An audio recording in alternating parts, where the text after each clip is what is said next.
2017 Radio Sports Broadcaster of the Year on the show with back-to-back Montana Broadcaster Association awards for sports coverage and award-winning sports journalism. Here is Ryan Tutel and Colter Nuanez. Hello, Montana.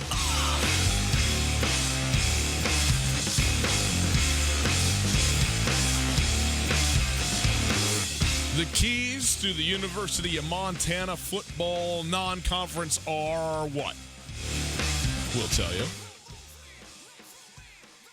The Missoula Osprey will be playing baseball, but not in Missoula. We will explain. And Colter, well, he's on one today. He wants to know about movies that have impacted the world. The only thing that's impacting the world is gravity, but that's a different story. It's Tutel Nuanez, 102.9 ESPN Radio. Great to be with you here on a Tuesday afternoon. Hope you are having a fantastic day. Thanks for spending some of it with us on your radios, on your televisions, on SWX Montana across the state. Outstanding to be with all of you. We are broadcasting live from the Kurtz Polaris studios. Kurtz Polaris at 2904 West Broadway in Missoula, Highway 83 in Sealy, and online at kurtzpolaris.com. Recreate the right way this season with Kurtz Polaris. Online, 1029ESPN.com. That's where you can find our very nice, useful website. There you can click the Listen Live tab, and you know what you can do? Listen live. It's called a stream, people. I don't know why. I know I always thought they were just water running downhill, but this is something else. It's the age of electricity, and you can listen live on the stream anytime, anywhere you are, thanks to Opportunity Bank. Your local bank, your opportunity. If you'd like to pick up your phone and call, you can do that as well. 329-1899, the phone number. All guests join us via the Rangers Brothers RV phone line. Today, we're going to talk a little University of Montana football to get ourselves started. We've been talking both teams, going back and forth a little bit, but we're going to focus in on the Grizzlies here this afternoon and on what they need to do, what they have to accomplish, and how they have to accomplish it in particularly their non-conference schedule, setting themselves up heading into their Big Sky play. We will also talk about the Missoula Osprey and the stadium situation there, which is continuing to grow. The saga continues to grow day by day. Pretty remarkable. They did get 2 games in last night, and the Osprey won them both. How about that? On the road, 4-1 and 1-0.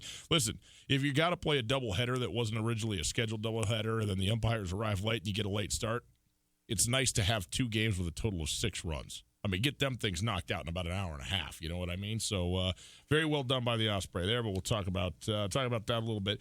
We will also get into a little bit of prep extra, talk about a couple of things going on, well, really across the scope of sports. Obviously, school not in session.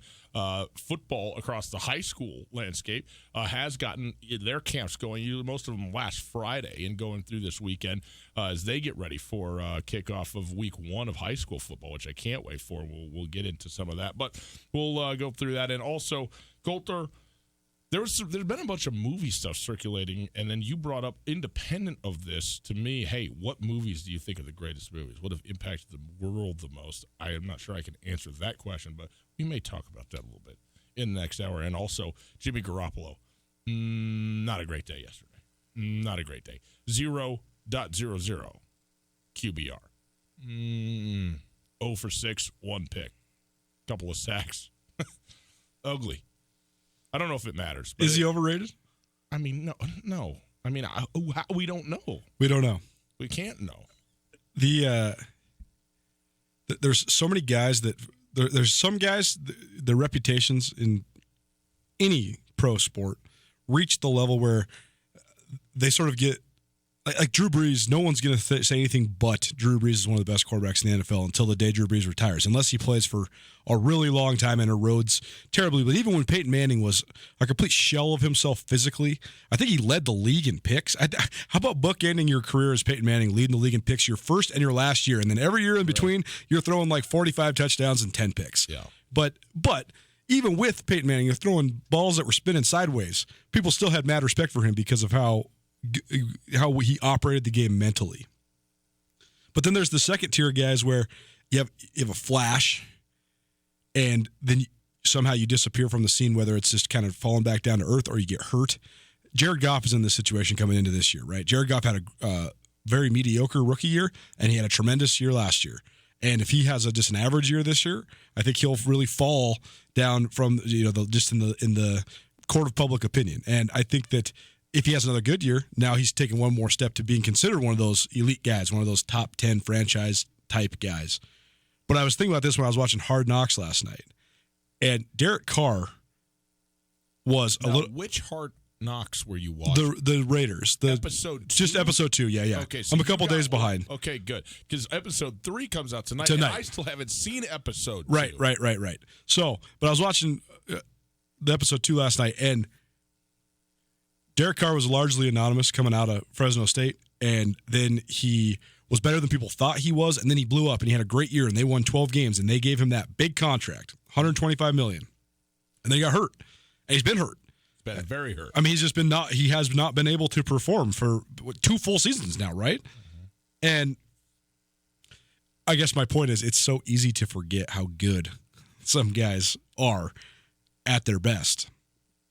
And Derek Carr is one of those guys that I think people forgot about. They're sleeping on him. But to the whole entry point of this is Jimmy Garoppolo. To me, Jimmy Garoppolo is so much more of a wild card and an unknown because Jimmy Garoppolo was pretty good for such a small sample size. At least with Derek Carr, you have multiple years of him being good and 1 year of him being absolutely great. I mean, him being a Pro Bowler. Whereas you don't have even a full season of a sample size of Jimmy Garoppolo, so I just feel like there's so much pressure that it's such a risky proposition for the Niners because he could live up to what everybody hopes he could be, or he could just be a total bust, and we really just don't know. No, we don't. I mean, they only spent a second-round pick on him. So if he's a franchise guy, it's an absolute steal, and if he's not, your loss is, second-round pick, not nothing, but if you're taking – if the risk is absolutely worth it on Jimmy Garoppolo on a second-round pick. And by the way, I put almost no stock in what happened last night, and I did watch the game, and it was dominant by the Denver defense getting after. By the way, 6 throws, all right, easy, people, okay? You want a small sample size. I mean, everybody's piling on Jimmy G today. And by the way, who knows what he's going to be. But anyway, we'll get into that. We'll get into that later. But, Colter, let's talk about the Grizzlies a little bit. Talk about the Grizz. We're in a spot where we got to figure out. I don't want to talk too much about South Dakota. I mean, I do. I guess it doesn't matter because, but we're going to spend a lot of time.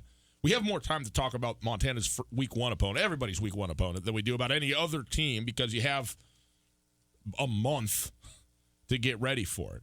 But we haven't delved too much into South Dakota as an opponent, and certainly we will do that, more as we get into game week next week. Which, by the way, how does that feel to say? Right. I mean, let's go. So, but it is worth talking about because I think if you're Montana, you feel pretty confident that you're 2-1 in your last 3 non-conference football games, right? Monmouth and North Alabama in Missoula, you just got to win those football games. Yep. Have to. And you should. Yep. You go to Oregon, you have to lose that football game. Right? I mean, it wouldn't be unprecedented. I am excited to see this game. I was excited to see Montana play at Washington. And then I was not very excited to watch Montana play at Washington. I thought it would be better than what it was. In reflection, okay, that's fine. I don't know how this game is going to go. I'll be interested to see a line if there's a line placed on this game, what that's going to be, and maybe use that as more of a barometer. But point is, 2-1 is, is I think the very broadly anticipated result of weeks 2 through 4 for the University of Montana football team. Week 1, then, when you're going into what is unquestionably the most difficult Big Sky Conference schedule of any of the teams playing in the Big Sky Conference outside of Sacramento State, but certainly of the top 5, it is the hardest schedule. The magnitude of the Week 1 football game the University has to play, University of Montana is playing at South Dakota, is just, I mean, it's as big an opening game as you could have to set the tone for your season and to get not just a non-conference win, but a win for the Big Sky against the Missouri Valley in the Big Sky Missouri Valley Challenge, which is notable both for you as an institution and for the respect of the Big Sky Conference nationwide. And also, frankly, a game that Montana is going to be and should be favored to win, even though it is on the road. South Dakota was picked 6th out of 10 in the Missouri Valley. It's a 10-team league. They picked 6th in it. They went 4-7 last season. They came off an 8-5 season 2 years ago, which the Yotes went to the FCS playoffs. Last season, a down year, 4-7, and they played 2 games against Big Sky competition. Northern Colorado on the low end, who they beat. Weber State on the high end, who they lost to. So, and by the way, how much out of last year can you take into this year? I'm not entirely sure. Bob Nielsen is the head coach of South Dakota. He's going into his 4th year. He's had 2 years of 4-7 in his 1st and 3rd year, and then that middle year, a good year at 8-5. We understand how good the Missouri Valley is. Look, North Dakota State, South Dakota State, 2 top 5. NDSU, of course, the undisputed number 1 team in the nation. South Dakota State, a top 5 team in the country. Then you got Illinois State, Indiana State, and Northern Iowa, who's a very good team as well, a team that Montana did beat, by the way, week 1 last year in Missoula, but a very close game. Basically, they rattled a quarterback who had no answer for the team and for the environment that he was in, and he got benched at halftime, and that thing took a big turn in the favor of the Panthers in the second half, if you remember, but a great win for Montana last year, first week of the season. Now you go on the road to, I think, a South Dakota team that is okay, but not great, and you just have to get it. And I think there's a lot of pressure on Montana in this opening week because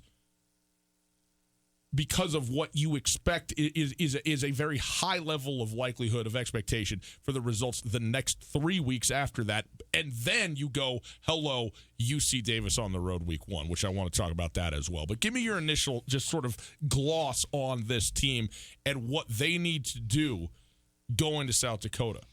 Well, broadly, I completely agree with your point. I think it's the pivotal game on Montana's non-conference schedule because I do think, like you said, the other 3 games are we're pretty certain what the results are going to be. And every 5 years you get a 12-game schedule. Sometimes you get an extra non-conference game, which means you have a chance to get an extra win, but it means also you have a chance to get an extra loss. Most of the time in an 11-game schedule, 7 wins is kind of the magic number. 7-4 is what you need to do. And so then if you're playing, an FBS game, like an Oregon game where you know it's going to be a loss, that means you're basically going to have to be a 5-3 or 6-2 team in conference to overcome that one almost guaranteed non-conference loss. Although games played going up, the money games are in terms of they are thrown out when it comes to the assessment at the end of but it just costs you. I mean, but it is your record. It is on your exactly. Record. But it also just costs you a chance for that win because it was almost you can't say it was a rule, but it was a hard and fast stipulation to get 7 wins to get in until the last 2 years. And in the last couple of years, there's been 2 different 6-5 teams that have made the playoffs out of the Missouri Valley. No other league has had a 6-5 team make the playoffs. Testament to how good the Missouri Valley is and the reputation that they've been able to form. But you're right. I mean, say you played an 11-game schedule with an Oregon on it. Okay, so now basically it's your record over 10 games. So now basically you got to go 7-3 because it's not that 4th loss is going to hurt you. It's just one less game that you have to get to that presumed quote unquote magic number. But broadly, I agree with your assessment. It's a huge game for Montana. As far as the actual matchup goes, the Missouri Valley is pretty. It's so interesting to watch the way that trends spread across the league. When Montana was dominating the Big Sky Conference in the mid 2000s, Don Reed, Mick Dennehy, and to a certain extent Joe Glenn, Montana threw the ball a lot more than they ran the ball. And then that sort of shifted with Joe Glenn down the stretch of his tenure at Montana, and then into full force of putting a high priority on running the ball downhill at people like Bobby Hauck did. But to combat that, Montana State and Eastern Washington, and to a certain extent Idaho State, a lot of teams in the league decided, hey, we're not going to get the offensive linemen and the running backs that the Grizz are going to get, so let's go the opposite side of the spectrum. Let's start trying to recruit all these athletes for the perimeter and try to throw the ball all over the place. Well, then Eastern has had so much success with that a lot of teams then believed in that copycat and tried to do it. The primary example of how it could backfire in your face is Montana State. Montana State had a pretty balanced and traditional style on both sides of the ball early on in Rob Ash's tenure, and then he hires Tim Cramsey. They start running the spread option. They start running 95 plays per game. They lead the country in scoring, and they go 5-6 because, first of all, their defense was completely undermanned. But also, when your defense has an 11-play drive where they actually force a punt, and then your offense scores a 75-yard touchdown on the very next play, now your defense is back out there and they're completely gassed. It was just such a crazy thing to watch how you could be so good on offense and how it actually had a direct impact on making your defense worse. What I'm getting at, though, is that North Dakota State has been the absolute class of college football, honestly, proportionally to their level this decade. I mean, they have been unbelievable. They've lost 3 games in the last 8 years. They have been far better than Clemson and Bama. Far better. So just put that in your hat. There. I mean, it's play amazing, play bad. It doesn't matter. They are in to win every single time they step on the field. It's crazy. It's almost unprecedented. But then you saw the copycat happen across the Missouri Valley. Northern Iowa, who'd always been a balanced team, they decided to try to run a lot of spread option stuff, but really, really prioritize the run game. Illinois State, same thing. Youngstown State went all the way to the national championship game, riding the ground and pound. And we've also seen teams like this, like Youngstown State. I mean, I thought the Youngstown State team in 2016 was not even close to as talented as the Eastern Washington team led by Cooper Kupp and Samson Ebukam. And I mean, you have multiple NFL draft picks on that team. But because Youngstown State could run the ball in the bad weather, ironically, it made the home field advantage not the advantage for Eastern Washington. Youngstown State beats them. But you saw all these teams try to copy North Dakota State and have good success, especially with against out-of-conference teams like the Big Sky teams. But everybody has then hit this wall where they realized, we can't copycat North Dakota State. We're not going to get Big Ten offensive linemen like NDSU has. I mean, watching NDSU warm up before the national championship game in Frisco last year, I mean, goodness gracious, their offensive line is like nothing you will ever see at this level. They have 16 or 17 guys who would be like the dude that you're looking at if you're watching the Cats or the Grizz or Eastern. I mean, they had like 15 J.P. Flynn's just strutting out there. Danny Kistler, he would just be another guy, former Grizz All-American. I mean, it's impressive. But I guess what I'm getting at is now we've seen the other side of the boomerang come around. And teams in the Missouri Valley aren't trying to copy North Dakota State as much. And now you see Northern Iowa has decided they're going to run the spread. They're going to straight throw the ball all over the place. They have an indoor facility. They play inside, so that caters to being able to recruit speed on the perimeter. But South Dakota is in the same boat. They play indoors, and they are one of the few teams in the Missouri Valley that wants to check it. And the kid who they had playing quarterback, Bob Nielsen's first 2 years, Chris Strevler, was awesome. He was a Minnesota transfer, and he was dynamite. He was lights out. Now he's starting up in the CFL. I mean, so he's a pro-level quarterback. But the kid they have now, Austin Simmons, he's good too. I thought he was impressive against Weber State. He absolutely lit it up against Northern Colorado. Take that for what it's worth, because obviously UNC was not very good defensively last year. But South Dakota State is going to move the ball, and they're going to have speed, and they're going to come at Montana. And I think that the Grizz have broadly more talent. I think they should be a slight favorite in this game. But Vermillion, South Dakota is a tough place to get to. I'm pretty sure that no one in the Montana program has ever been there or played at that facility. And to me, the biggest question mark that Montana has coming into this year, I think the offensive line is not necessarily going to be elite by any means, but I do think that they have shored up a little bit. I expect Conlon Beaver to be better, because Conlon Beaver, I mean, he got mono last summer, and that wasn't his fault. And then he gutted it out and played, but he just didn't have the mass that you need to play a left tackle. Colton Kynes got thrown to the Wolves, but he actually has some potential. He's tough, so you expect him to be better now. 9 months later, and a little bit more physically mature, he's up over 300 pounds. And then they add the JC transfer. So I think that even though they might not be elite up front, they have a chance to be a lot better. I still have big-time question marks about Montana's corners. I really don't. I think they've solidified their safeties, but I don't know about their corners. And just from a matchup perspective, South Dakota's going to throw the ball a lot, and they're going to have some speed on the perimeter.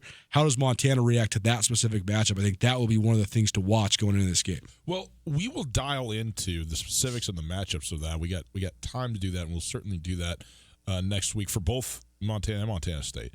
But here's the thing: to me, I have the South Dakota game for Montana as a must win. I mean, I agree with that. I think they got to get it.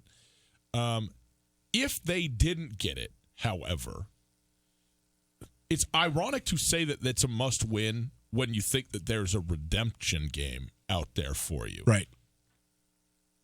And there is for Montana, and it's week 1 at UC Davis. If Montana happens to not win, and by the way, when you don't have a preseason, well, I mean, even the NFL, but week 1 games are good, bad, or ugly. I just sort of take them with a grain of salt. Especially in college football, because so often you can just ride them. I mean, think about the Grizz last year. Honestly, in retrospect, the Grizz lost 3 games that they shouldn't have lost, but they also won one against Northern Iowa that they probably shouldn't have won, but they straight rode the momentum. I mean, that first half was as electric as I ever seen that Washington Grizzly Stadium. I just think, if you got a veteran group of guys, Montana has some really some big-time veteran players at some key spots, and we understand that, who are going to be ready to go. But there's always going to be, new personnel. There's going to be guys making their first ever collegiate start. There's going to be some young guys out there that are going to be anxious and all that. Both teams, everybody's got to deal with this. And that to me is what one of the things that makes college football so great. And yes. Jay Hill at Weber State says this all the time. He says you have to remember that guy right there, who was maybe a third year All-American senior captain, once upon a time, he played his first college game, too. And you never know who that guy is going to be. You never know who. I mean, there's going to be some guys that are playing in their first college game that might be the best player on the field, straight up, right out the gates. And then one of those guys might be on the Grizz. Who knows? And so, is it a game that South Dakota could jump up and win? Sure, of course. South Dakota is a good, reputable program who's got a history of success, at times and so forth, and not obviously on the road, but especially in a first game where you haven't gotten, your sea legs under you, so to speak. And, I mean, conversely, we saw Montana ride the momentum last year to a victory. Montana State played as bad a half of football in their first half against Western Illinois as certainly they played all season long, and I've seen a team offensively in a long time. Like, it looked like, I mean, if that continues that way, I don't know how long Jeff Choate goes. I mean, it was as bad as you can. Oh, it's terrible. And what happened at halftime? They stuck with it. They stuck with the program. They believed in it. Troy Anderson did what he does, and they got a victory that they had to have last year. And so, but my point is that especially the first half of the game, you just don't know how it's going to go, and you don't know how it's going to impact you. And so this, I'm not going to sit here and go, well, okay, if Montana doesn't beat South Dakota in the first week, that's it, and that's all far, far, far from it. But it is still, it's ironic and a challenge that this game turns out to be the one that has so much importance. Like, if you were opening up against Monmouth in Missoula and then going to South Dakota, it just would be such a potentially better situation. Now, granted, the shoes are, the knife cuts both ways, right? South Dakota's playing their first game of the year, too, so I get all that. But it's just tough when it's the one you got to get and it's the first one out of the gate. That said, win or lose, the UC Davis game is absolutely monumental as well for the course of the Montana season. The reason I think that the South Dakota game is so important, though, is because UC Davis is going to be very hard to beat in UC Davis for anybody, period. In fact, anywhere at any time. Do you remember what happened with UC Davis in Missoula last year, boys and girls?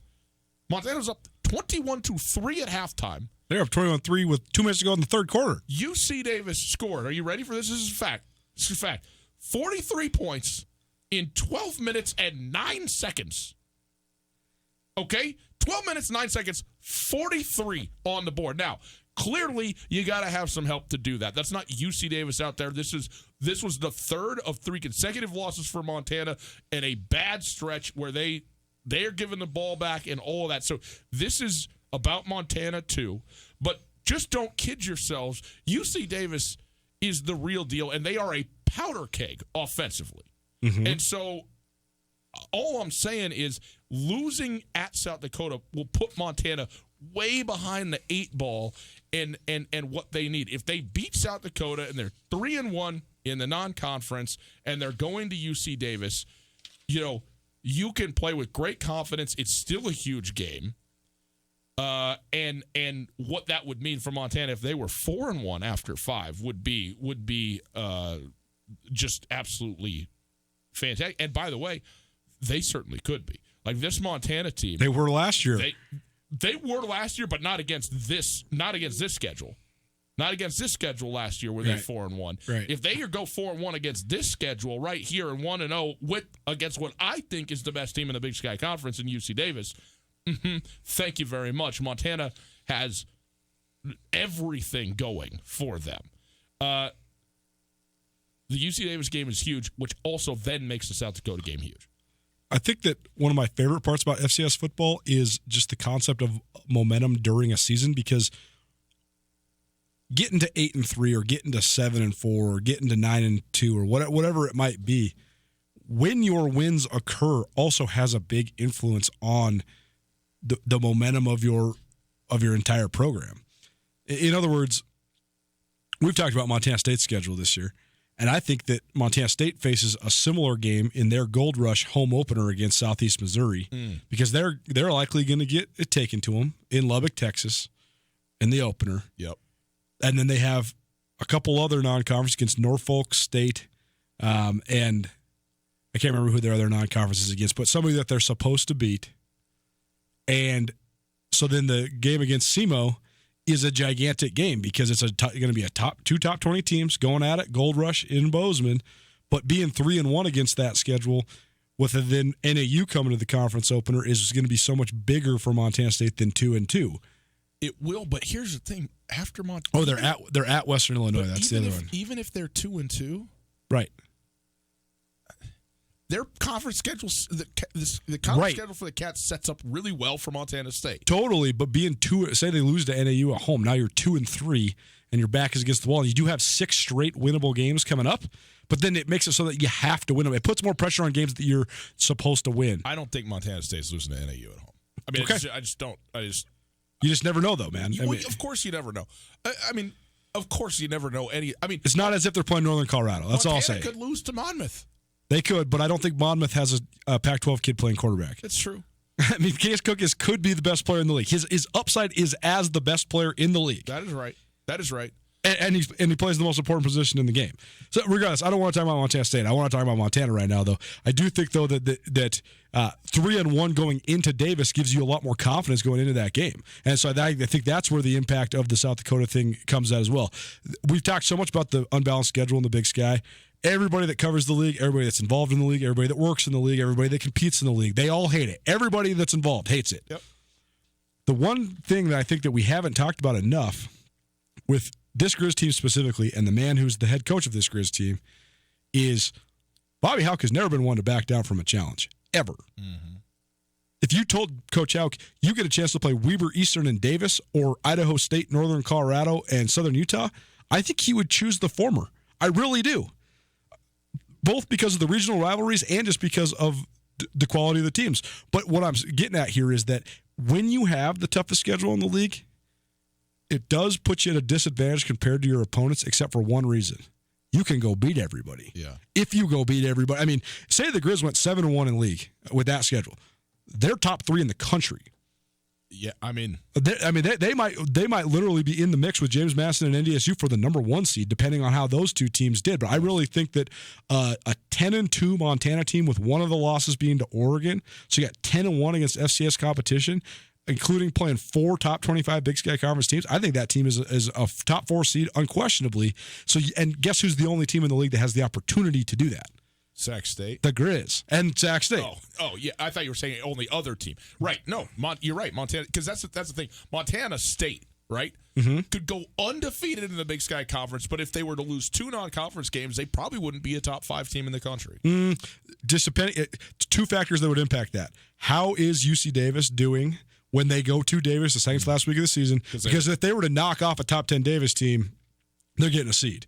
Period. Oh, I think they'd get it. Look, if they're undefeated in the Big Sky and thereby, of course, winning the Big Sky Conference, they're going to get a seed. I just don't know if they'd be a top 5 team in the nation given their schedule. Where Montana, to your point, if they could go 7-1 in the Big Sky and still be a top 5 nation because of the respective schedules. Totally. There is no question, by the way, that Robert Lawrence Houck III will pick the hardest schedule that he can pick every single time if it was up to him.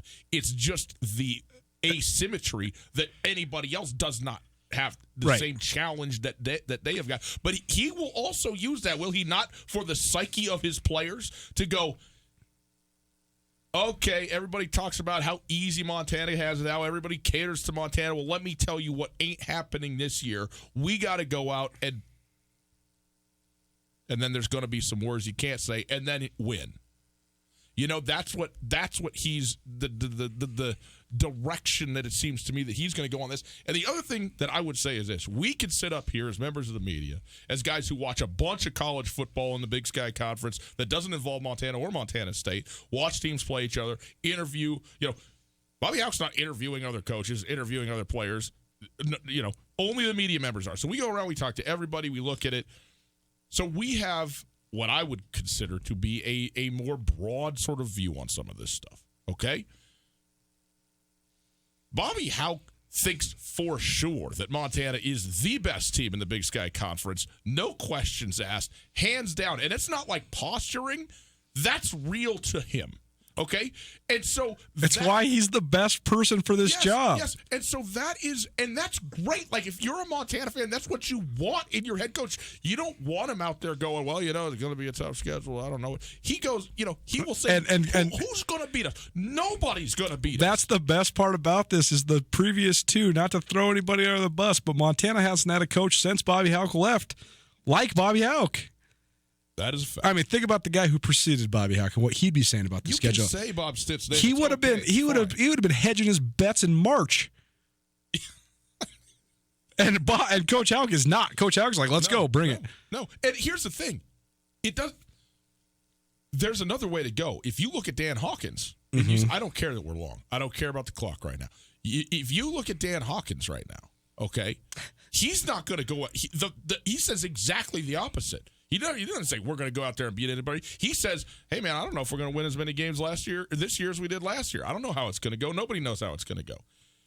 What we play is for, what is it, personal excellence, something, personal holistic excellence or something like this. Be 1% better than you were yesterday today. It's the Jim Sochar, because Chris Peterson says that stuff all the time, too, and they both played for him at UC Davis. But my point is that you don't just have to go, we're better than everybody else, period, end of story. That's how we're going to win every game. You can do it in other ways with other philosophies. But if you're Montana and you got to play the hardest schedule, you might as well think that it's fine because there is no such thing as the hardest schedule because you're not playing yourself, right? That's the hardest schedule because you're the best. That is the perspective that they're going to have going into this season. And you know what? They could prove everybody wrong, which is not something that Montana has traditionally been able to do. They've had to prove everybody right. I want to stay on this a little bit to talk about the Big Sky in the Missouri Valley. So let's take a break real quick. But before we do, Gus, be my Vanna White. You got the Alpine Touch on your side. But right now, we got some Alpine Touch for you. It is the height of grilling season. If you're Gus, it's the height of grilling season. 365. All the time. Well, we know a little bit, summertime's definitely the time when you're outside on the barbecue. And if you've been barbecuing and you want something to really make your barbecue a lot better, go get this Grand Slam package from Alpine Touch. 4 jars of big flavor. What do you got in there? Guess you got the all-purpose? Prairie Fire all-purpose always, which is, the original Alpine Touch spice. Is the best. It's the single greatest spice that I am familiar with. It's great. That is not a lie. But variety is, if I can say it, the spice of life. You see what I'm doing there? So Prairie Fire, if you like it a little hotter. Pepper, you got to get salt and pepper blend. Okay. And then some hickory smoke. You know what I mean? Love really it. Warm it up. Great Grand Slam package. Call right now. 329-1899. Get your Alpine Touch Grand Slam package from us right here. And if you want to buy yourself one, if you don't get through, you want to buy yourself one, go to alpinetouch.com right now. It's $19.99. It's great stuff. They'll ship it right to your doorstep. Alpine Touch, Montana Special Spice. More on the Grizz next. Garden City Paint and Glass in Missoula is like your paint doctor. They take the pain out of painting. Don't trust your home to anything less than professional PPG paints from Garden City Paint and Glass. Go to visualizecolors.com. Scan in your room photo to see what color combinations will look best before painting. That's visualizecolors.com, featuring professional PPG paints. Garden City Paint and Glass in Missoula, across from the Southside McDonald's at 3217 Brooks. In Western Montana, we know shopping local matters, and you may think you'd pay more for the quality and customer service that comes with it, but not at Selway Armory. Selway Armory is locally owned with knowledgeable specialists that can answer your questions. In addition to the expertise, though, Selway Armory also has a bigger selection and lower prices than the box stores. When you're in the market for firearms and accessories, save money with the experts at Selway Armory. Selway Armory, 2825 Stockyard Road, Unit E6, and online at selwayarmory.com. Canyon River Golf Club is a must for any golfer in Western Montana. Tucked away in a spectacular setting along the Clark Fork River in East Missoula, Canyon River offers one of Montana's best championship golf experiences. And Canyon River is happy to announce their new fleet of golf carts, which include the Shark Experience, an interactive GPS giving dynamic distances and touchscreen interaction to help you play your best. Plus, with Bluetooth, radio, and surround sound, you can enjoy yourself between holes too. Book online at CanyonRiverGolfClub.com. Missoula's best golf, Canyon River. This is Mike Nugent with Berkshire Hathaway Home Services. Berkshire Hathaway provides Western Montana with full-time real estate professionals for you whenever you need us. Our reputation as the state's most knowledgeable and available real estate group has helped build unmatched trust in the Garden City and statewide. If you have been thinking of making a real estate move in the short or long term, give me a call. No pressure, no expectations. Just professional opinions and service at whatever pace you are comfortable with. Give me, Mike Nugent, a call today, 531-1802. And remember, every question is good to ask. Summer is in full swing, and your favorite coffee drink is calling to be blended into a creamy, cold Floco Frappe. Get it made with your favorite all-natural Floco flavor, all blended up into coffee perfection. Stop by any Floco location for a delicious frappe today, and go to FlorenceCoffeeCo.com. The best flavor under the big sky, Lawrence Coffee Company. ESPN Missoula Sports Center. Good afternoon, Ryan Tutel, Colton Nuanez, 102.9 ESPN Sports Center. The American Football Coaches Association FCS poll came out on Monday. 4 Big Sky Conference teams are ranked, including Montana State at number 15. Eastern Washington is at number 3 and received 2 first-place votes. UC Davis is at number 5, and Weber State comes in at number 9. North Dakota State, winners of 7 of the last 8 FCS national championships, are shockingly number 1 in this coach's poll as well, taking 23 of the 26 first-place votes. Can't believe everybody didn't vote for him. I mean, what? The Missoula Osprey swept their Monday doubleheader after the games had to be moved to Great Falls because of unplayable conditions at Ogren Park Allegiance Field. Missoula saw 3 games canceled before the action moved to the Electric City because of the damages to the field stemming from the Mumford & Sons concert in Missoula a little bit more than a week ago. Monday, Nick Grande scored 2 runs to boost the O's to a 4-1 win in the first game, and Carson Maxwell scored the lone run of the nightcap in the bottom of the 8th to complete the sweep for the Osprey. The Pioneer League ruled on Monday that the final 3 games of what was supposed to be a 6-game homestand for the Osprey will now be moved to Idaho Falls. After another long day of working on the field, the Osprey and their contractors could not get the field conditions to meet the safety centers set up by Major League Baseball. Montana will play 6 games in 4 days at Great Falls this week, and then next Tuesday at home again. This ESPN Missoula Sports Center is brought to you by Aspen Sound.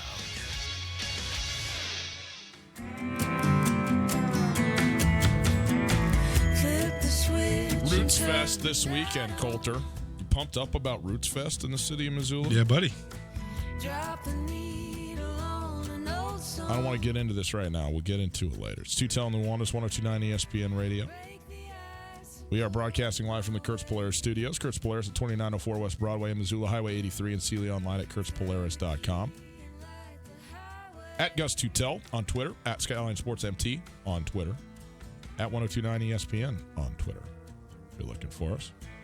Coulter, we were talking pretty extensively about Montana and the way the schedule sets up and some of the minutia that's swirling around the Grizzly football team heading downhill now into preparations for week 1 at South Dakota.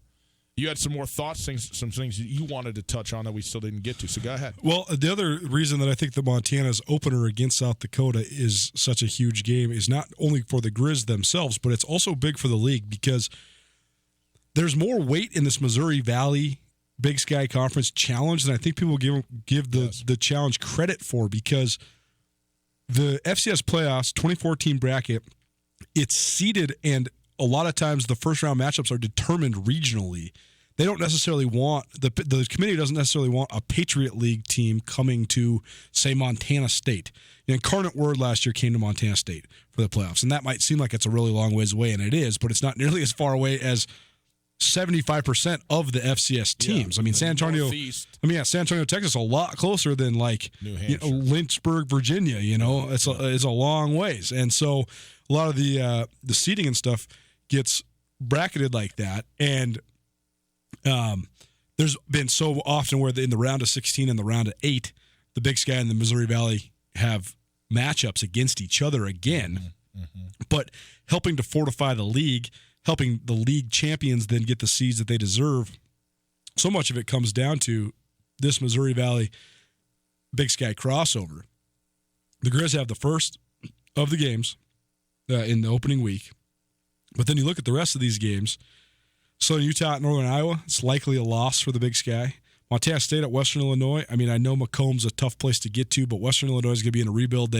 Sean McGuire is a fourth-year starter at quarterback. He's gone now. Steve McShane, who was a tremendous player last year, he's not there either. So, I think it's kind of a coin flip game, but I do think the Cats will be slightly favored in that game. But then UC Davis at North Dakota State. I know Davis is great, but they're just not going to go to Fargo and win, I don't think. I don't think anybody is. And Northern Arizona against Illinois State, probably a coin flip game. I mean, for argument's sake, let's give NAU the win. But then Idaho State, Northern Iowa is a loss. Southern Utah at South Dakota State's a loss. South Dakota at Northern Colorado is a loss. So now you're talking about the Big Sky at best in that scenario has 2 wins besides the Montana game. So 3-5 in the Missouri Valley is exactly what the Big Sky went last year, and they got 3 seeds because of it. I think that you have to get to at least 3, but maybe 4 wins. And I think that given what's on this schedule, there's only a few of these games that are winnable games, and Montana has one of them. So I think it is essential for the league for the Grizz to win that game as well. Is Eastern Washington playing? They're playing Jacksonville State. Okay. So that's a top 10 matchup. Not part of the challenge, but no, because Jacksonville State's the Ohio Valley, right? But Jacksonville State's great. I mean, they're preseason number 6, but they've been really, really good the last 5 years. Very good. I mean, it was in this challenge game that Eastern Washington went into Fargo and lost in overtime, if you remember, in a great game a couple of years ago. And UC Davis, well, look, anybody going to Fargo. UC Davis probably has as good a look as anybody, but I don't think they have a great look in Fargo. Mike Nugent and I talked about that on the show on Friday. There has been a certain element of luck to North Dakota State's run. They've had a couple games that they escaped with. Yes. So that game that you're talking about, the overtime North Dakota State over Eastern Washington, the dream matchup that everybody in the media and everybody in the country wanted to see was Cooper Kupp and the Eastern Washington Eagles get another shot at that NDSU team, because they were the only team during this whole epic 8-year run that has lured North Dakota State into playing their style rather than playing North Dakota State style. That's the only time North Dakota State's given up more than 35 points, let alone 50. I mean, it was both teams were, I think, actually Eastern might have been in the high 4s. I can't remember the final score, but it took NDSU scoring 50 to win that game. And that is a one-of-a-kind occurrence during this run. Yeah. But, of course, Eastern Washington fell short, and they lost to Youngstown State in the semifinals that year, and the matchup with NDSU didn't happen. But I do think that like you're saying, I think there's an element of contrasting styles. I think the fact that if you try to beat North Dakota State at its own game, I mean, this is why the Cats just got ground into dust last year. Because if you go into North Dakota State and like, okay, well, we run the ball and play defense, they're like, well, congratulations, we do that so much better than you could even imagine doing it. Come to Papa, we'll do this thing. I mean, Eastern Washington last year actually hung with North Dakota State better than almost anybody on their schedule because they could play a little bit different of a style. So I actually agree with you. If UC Davis had Keelan Doss still, I think they'd have an okay chance in Fargo. But I just think that it's going to be a long day for the UC Davis defense against that North Dakota State offensive line. I would think so. I don't know why you even throw a line out there. Just 7 linebackers is just start running the weave pre-snap and then just try and find a hole. It's like or dive over the top. I don't know. Never has somebody made us eat our cumulative words more than North Dakota State last year when they're playing Cal Poly with Joe Prothro and the line was 42. And we were like, man, I just don't know. Like, you have to beat Cal Poly 42-0 to cover that spread. They just went out and beat them 55-3 instead. Well, we were both sitting here analyzing it like, well, Cal Poly runs a triple option. Like, I could totally see North Dakota State winning that game 35-0 or 38-3. Can they get to 42? I don't know. Yeah, no, they did. They're going to cover the spread. Barely. They're going to cover the spread always. Okay, very good. Tutel Nuanez, 102.9 ESPN Radio. Good stuff. What I love is the fact that we're talking about this with it in sight, and it's just going to get closer and closer as we go. Very, very good. It is Tutel Nuanez, 102.9 ESPN Radio. Quick break. We'll come back. Get into some high school stuff. The high school football season is upon us as well. We'll touch on that as well as a variety of sort of in-between school year topics coming up right after this. Canyon River Golf Club is a must for any golfer in western Montana. Tucked away in a spectacular setting along the Clark Fork River in East Missoula, Canyon River offers one of Montana's best championship golf experiences. And Canyon River is happy to announce their new fleet of golf carts, which include the Shark Experience, an interactive GPS giving dynamic distances and touchscreen interaction to help you play your best. Plus, with Bluetooth, radio, and surround sound, you can enjoy yourself between holes too. Book online at CanyonRiverGolfClub.com. Missoula's best golf, Canyon River.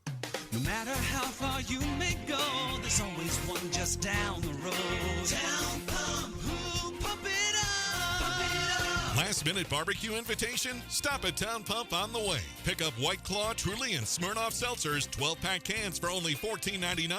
Save the other arm to pick up Gardettos and Chex Mix. Buy one, get one free. Be the barbecue hero with a little help from Town Pump. Town Pump, right down the road. Pump it up. Oh, yeah. When you need a bank to help ramp up your savings strategy, look to your local bank, Opportunity Bank of Montana. Build confidence in your financial future when you create a rainy day cushion or take care of the nest egg you already have. Opportunity Bank offers options from basic savings to money market accounts and certificates with competitive rates. There's nothing like the feeling of progress, so let's get started today. Come see us at Opportunity Bank of Montana. OpportunityBank.com. Member FDIC. Hey folks, Ryan Tutel here with Josh from The Advocates. If you've been in a car accident and need help dealing with the insurance company, you should give The Advocates a call. It doesn't cost anything at all to call, and I'd be happy to talk with you about your situation. You don't want to have to be dealing with contacting the insurance companies and setting up your claim. We can do that for you from start to finish. We'll take the hassle out of the process so you can just focus on getting better. There you go, folks. If you've been injured in an accident, give Josh a call, 640-4444, or online at MontanaAdvocates.com. There are a lot of lawyers, but you deserve an advocate. What do you get when you mix every NFL preseason game? Cold beer and the best wings in Missoula? The Desperado Sports Tavern. The Desperado is Missoula's premier Southside sports tavern. With 32 HD TVs, there's not a chance you'll miss a second of every NFL preseason game. It's time to start watching your favorite players and building your fantasy team at the Desperado. That's cold beer, NFL preseason, the best wings in Missoula, and you at the Desperado Sports Tavern. Located on Russell, across from the Y. Tutel and Nuanez on 102.9 ESPN Radio for Missoula.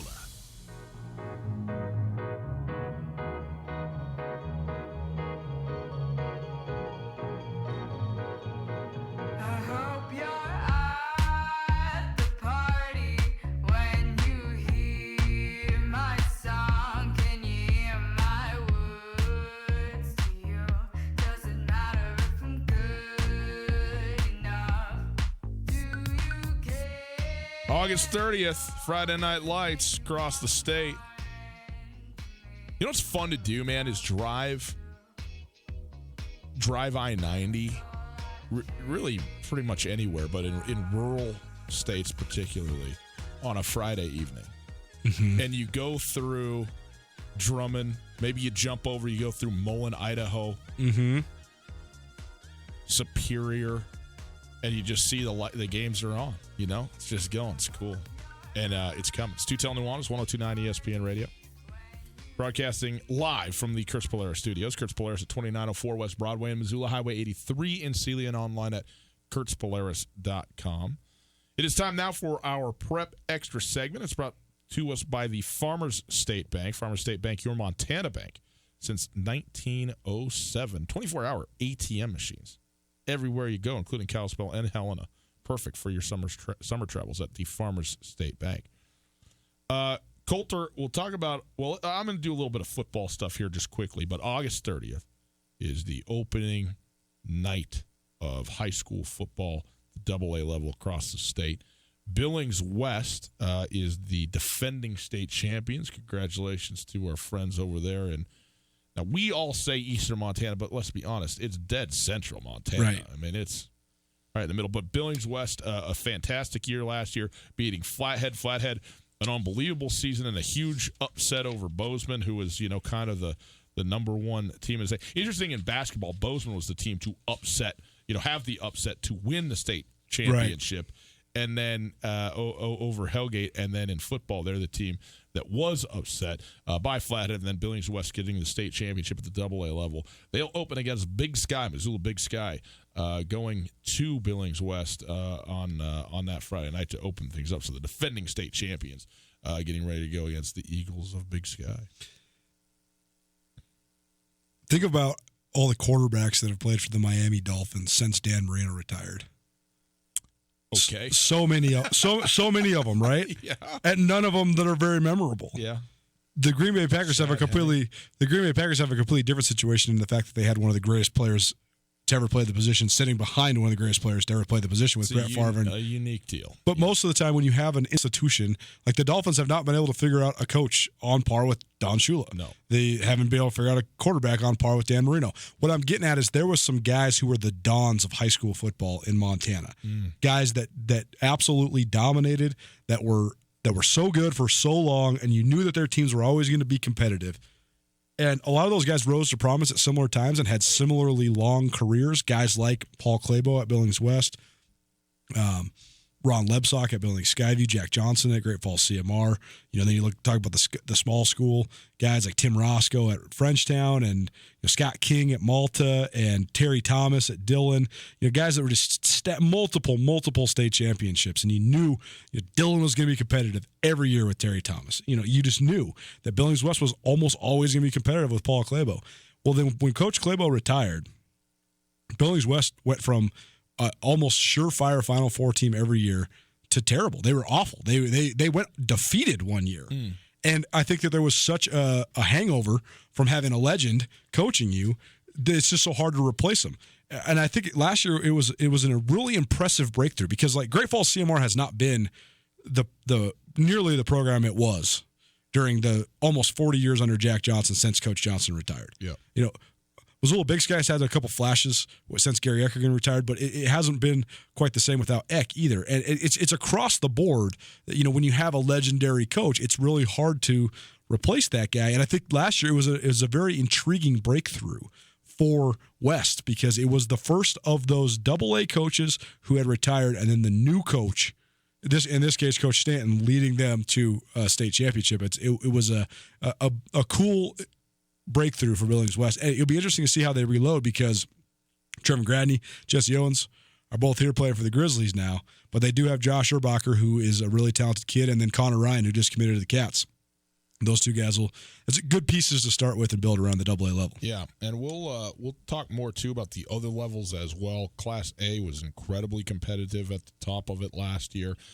B the same, and so we'll get into some of that. And our buddy Anthony Knockreiner up there, the Knock On Sports in Kalispell, is putting together an all-class poll, which you are going to participate in. It should be a fun time. Yeah, it should be fun. It'll be just a good entry point for just to kind of give us some results around the state for everybody that's involved in the media. And we can just kind of just go through the polls and how we voted and give some results from how it all went down. But it's going to be an interesting year around Western Montana, too, because I think that Frenchtown has a chance to be really good. Jace Kluswich is the real deal. I mean, he is one of the top prospects in the state of Montana. He's a sweet player out at Frenchtown. And I think that Hamilton is going to be a juggernaut again. I mean, Carson Rostat coming back for his senior year. Yep. I mean, that's a huge deal.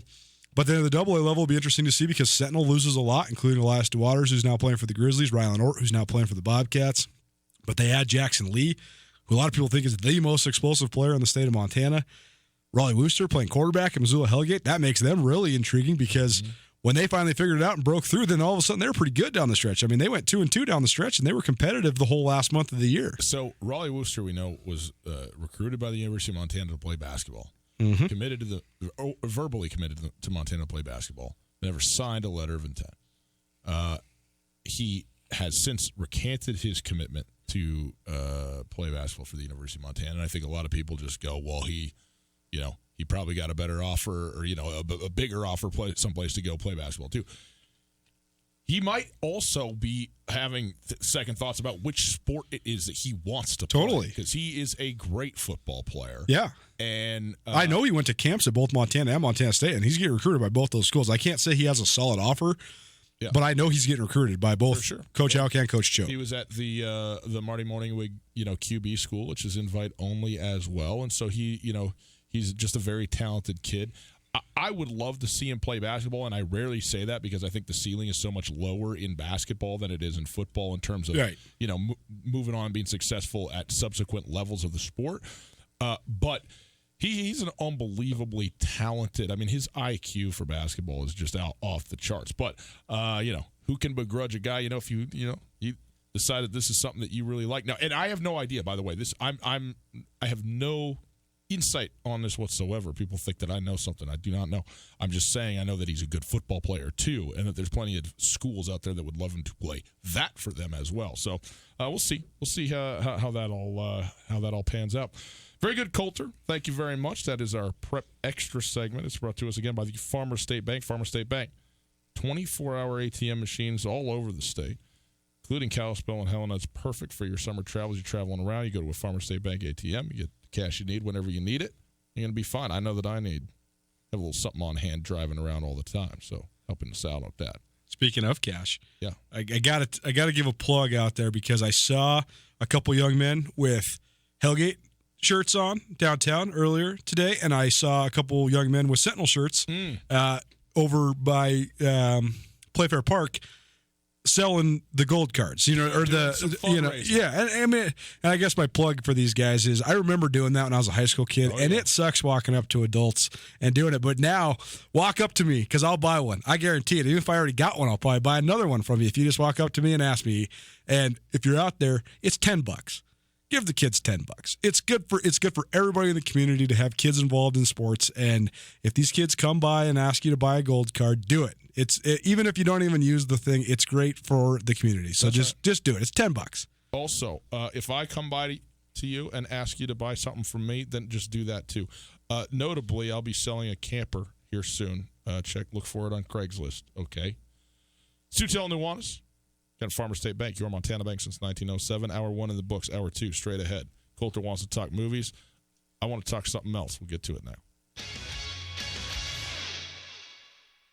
Alpine Touch has mastered keeping your taste buds happy by spicing up anything you throw on the grill this summer. Now, let Alpine Touch keep your mouth watering whenever you want their new sunflower shooters. Their new jumbo sunflower seeds seasoned with Alpine Touch's world-famous all-purpose seasonings. And Alpine Touch sunflower shooters will be available all summer at every Osprey baseball home game. Available at retail locations around the state and online at alpinetouch.com. Alpine Touch, Montana's special spice. Les Schwab is proud to introduce two of our best tires ever, just in time for summer. There's our exclusive Reputation, a high-mileage premium passenger tire we believe has the quietest, most comfortable ride ever. Or our exceptionally quiet and smooth all-season traction tire, the Open Range AT.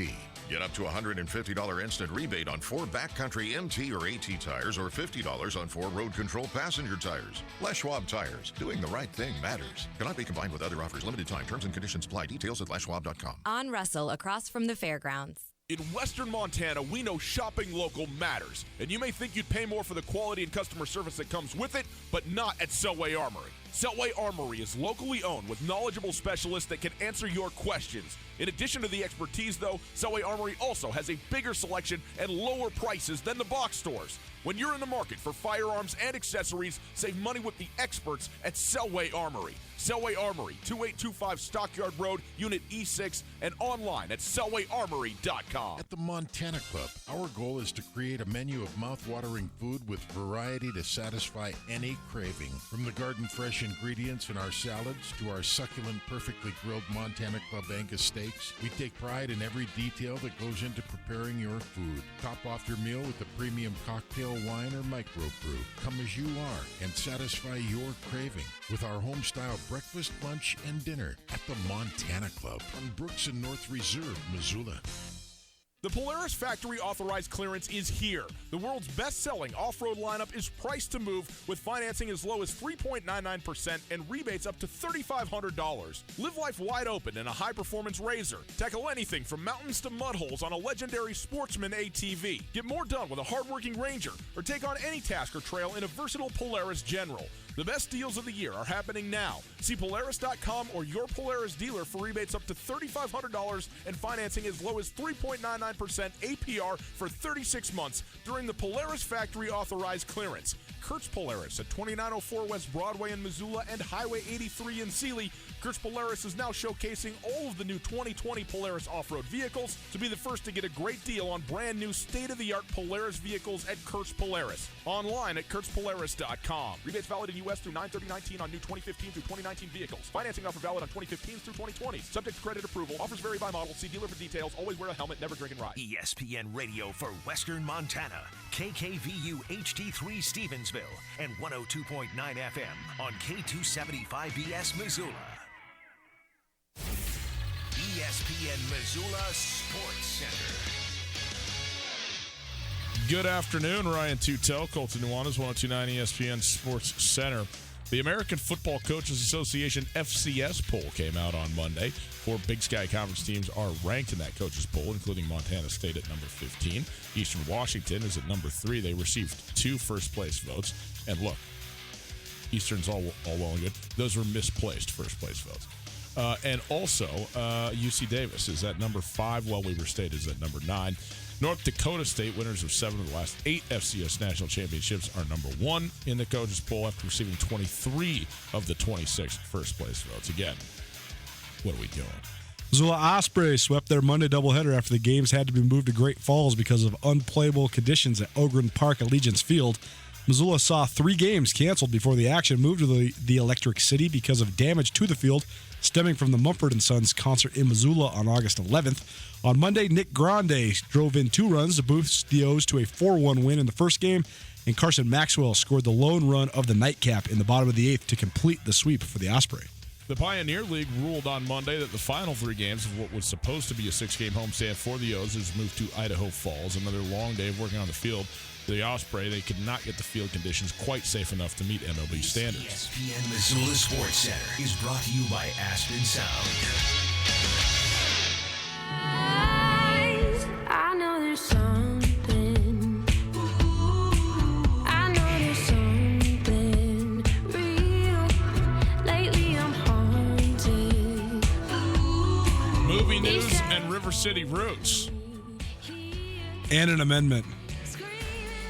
Interesting. It's Tutel Nuanez, 102.9 ESPN Radio. Is that your girlfriend, Tommy?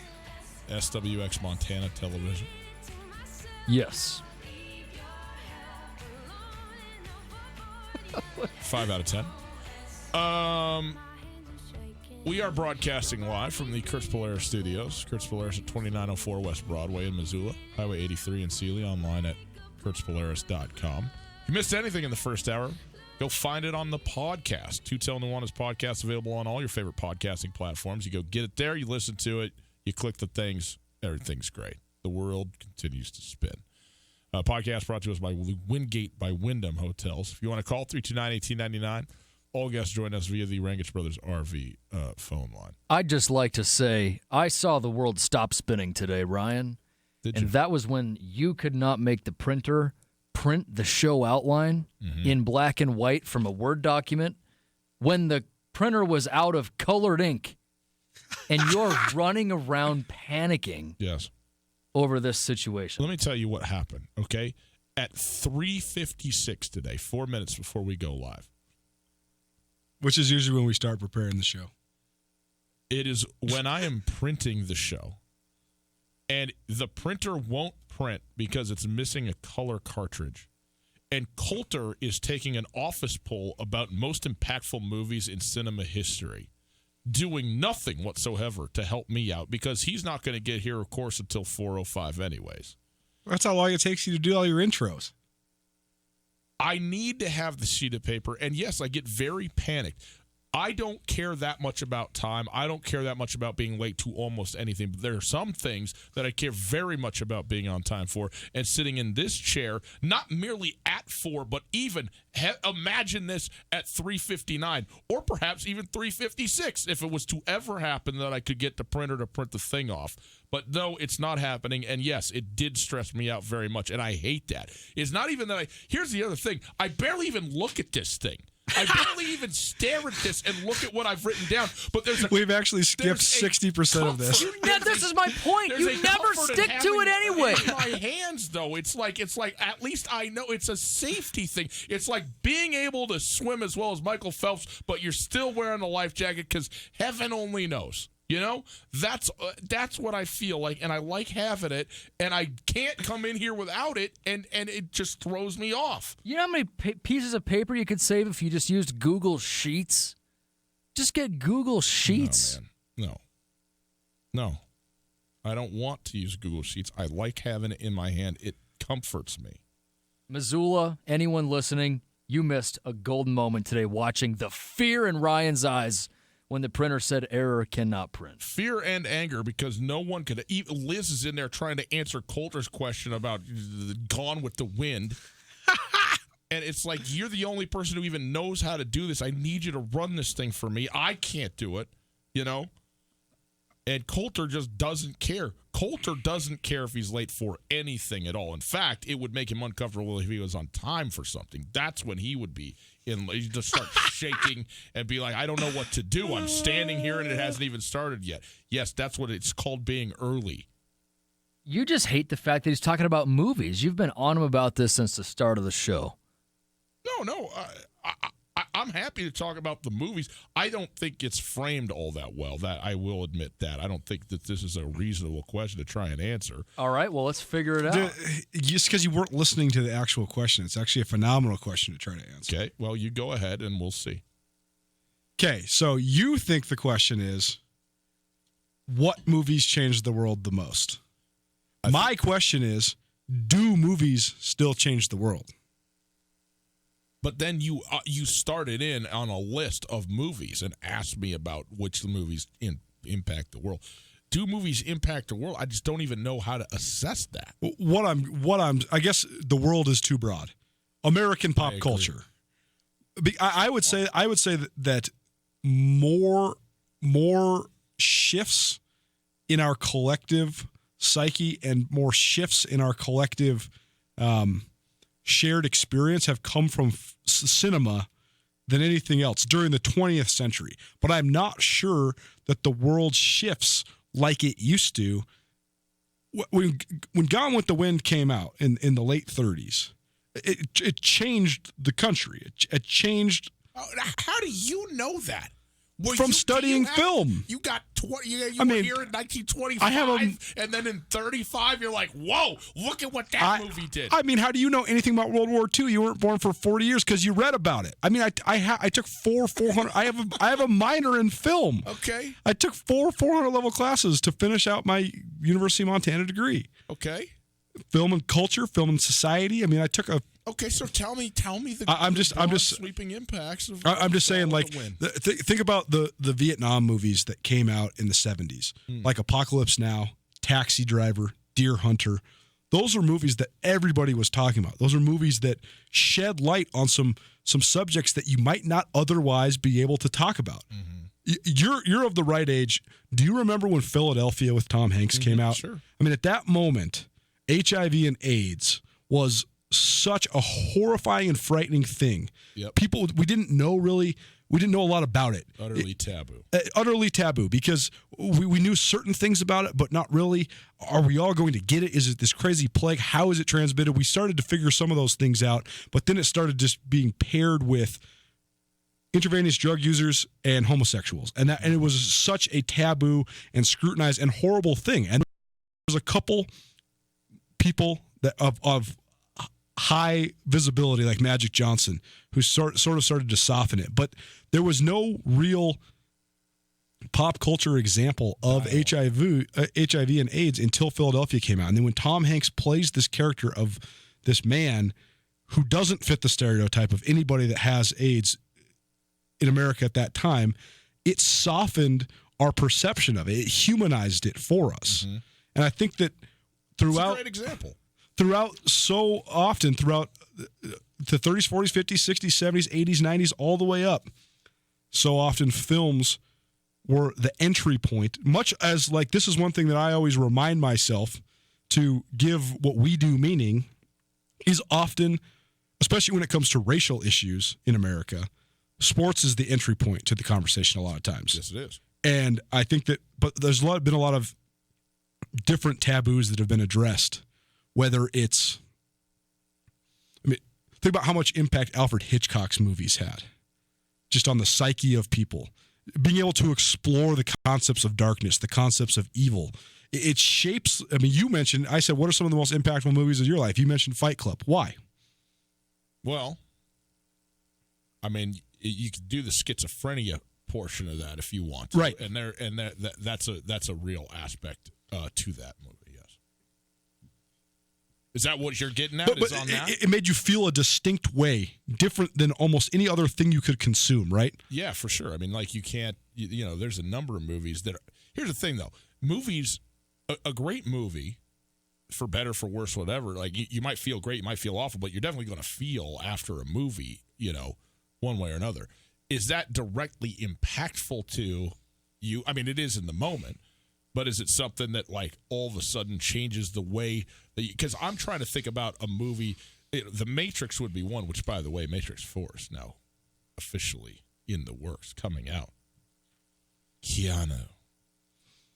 Think of the way... That opened a lot of people's imagination, I guess I would say, to the concept of... For sure. Multiverse and all that. For sure. Yeah. I think about... trying to think of some of the iconic movies of the 70s and the 80s. Like a movie like Jaws. A movie like Top Gun. That weren't about anything that specifically crazy or mind-bending, but it's just the way... It almost made it a must-see experience. Yeah, I think that the... Star Wars is very much like that. The Air Force had some... And I won't make up a number because I don't remember what it is, but some very obvious and stunning...